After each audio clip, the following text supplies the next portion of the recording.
وجہ دیکھ سوال ایسے سوال شنک کہ مرچی دولا سنگت نندے جو سے ناول وانا کہانی وانا قصہ وانا اسلام میں تو کیشنی وانک جائز ہیں؟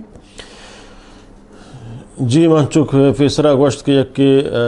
مردم چیزیں کوانی وائدے ہنچین چیزیں بوانی کا یہ فائدے مان بھی دینی لحاظہ یا دنیاوی لحاظہ لہتی ہنچین قصہ و کہانیاں دروگاں یا فحاشیں چیزاں یا کہ ہنچین دروگیں قصہ و کہانیاں اشانی وانا جائز ہم نہیں یا کشن کشان تو کا مردمہ فحاشی ہم طرفہ مائل بھی تھے اور دیکھے خراب رجحان آئیں طرفہ کہتے ہیں. البتہ ایک ہنچین ناول ایک مثلا یا قصے کا تاریخی یا آیتوں کا استفادہ شرع مان تو آئی وانک جائز ہیں بشرطی کا آیتوں کا دی فحاشی و خرابی وغیرہ مبی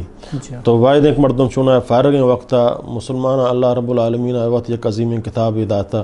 آیتوں کا سائنس ہم موجود ہیں آیتوں کا صحت ہم موجود ہیں آیتوں کا زندگی دنیا و آخرت تمام موجود ہیں مردم وقت درکن اڑا آئی قرآن مجید تو کا واضحی تفسیرہ قرآن کا بیچاری یا نبی کریم صلی اللہ علیہ وسلم سیرتہ مطالعہ بکاں یا اصحاب رسول اللہ سیرتہ مطالعہ بکاں صحابہ کرام سیرتہ مطالعہ بکاں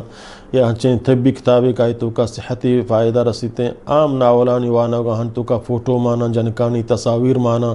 سمجھنا آتا ایک شین کہ تو آہانی نظر کفی تو گنہگار ہم بے دو ملاتی ہنچین قصہ و کہانیاں کے دروگاں پتہ آہن تو بیان ہم کنے ہم دروگ تو دا وانتا پتہ تو دیکھ جاگا بیان کنے ہم دروگے بیان کنے کے سبب ہم تو بیتے تو اے دروگانی بیان کنے دروگانی وانک جائز نہیں چنچ مردم بائدیں بھی بچی.